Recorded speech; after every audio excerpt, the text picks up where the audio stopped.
Join us as we cross Canada to celebrate innovative nations leading the way in community planning. Coast to coast, we will explore the 7 C's of community planning: culture and languages, community-driven, nation-based, community engagement, communication, collaboration, connection, and commitment. Gambler First Nation embraced community-led planning as a way to lift up the voices of their members. They recognize that planning is about the past, the present, and the future. By focusing on the long-term wellness of their community, they have been able to begin new projects with lasting impact. Hi, my name is Kelly Ledoux. I'm from Gambler First Nation. We are a very small community. If you Google us, it'll come up, one of the smallest communities in Manitoba. But we are a thriving community now, and we're really excited with the way Gamblers is moving forward. Well, before we started the CCP and Gambler, we're right on the cusp. Chief was elected in, and he was getting our finances back in order.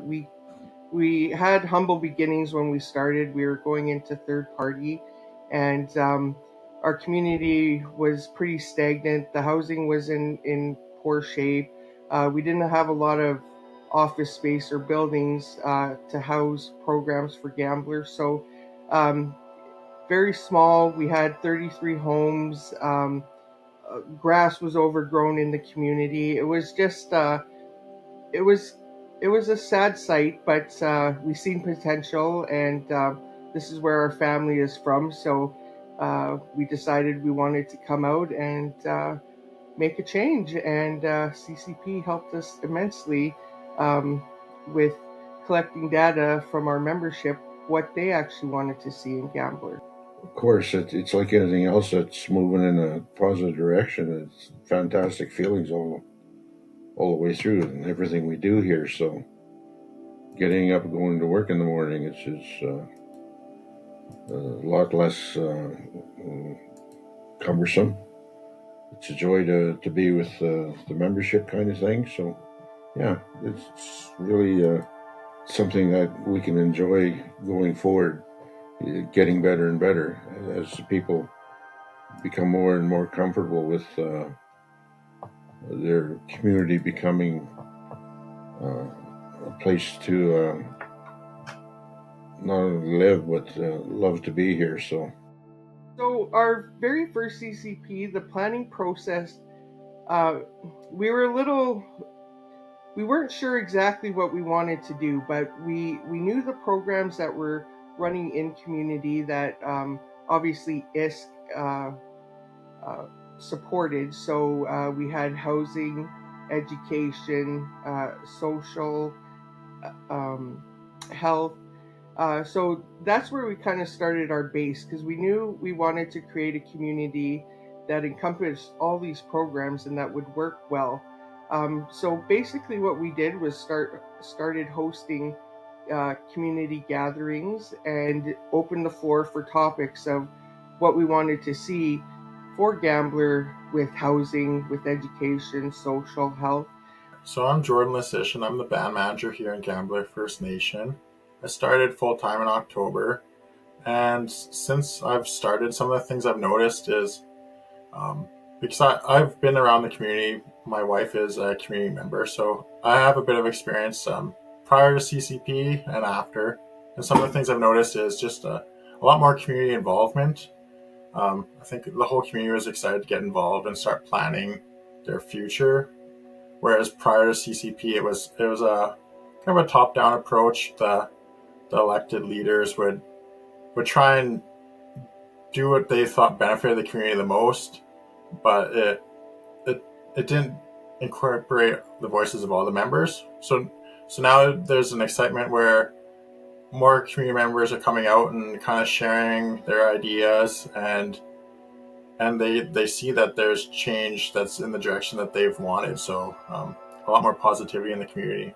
And then the CCP is helping us get more and more people involved, because when we go to the membership, we tell them this is a CCP meeting, and they say, well, what's CCP? And so Community Comprehensive Planning. So it reinforces that this program that we're using is helping us get out to the membership, and they seem a lot more comfortable with understanding that part of it.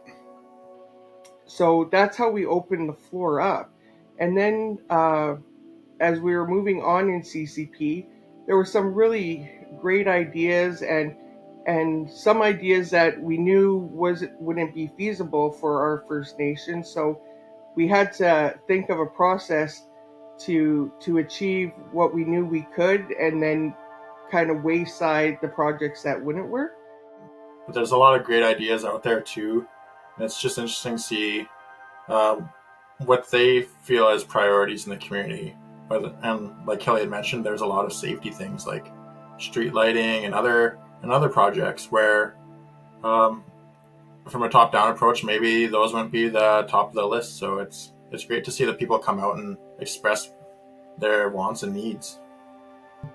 First step was collecting everything, and we opened it up. We said anything and everything, like, funny little things like, oh, it'd be great to have a KFC here, and but is that feasible for such a small community? And the others, like sidewalks and cultural center, health center, that kind of thing. So we started collecting that data, and then we worked with the membership on how we were going to achieve getting those into Gambler.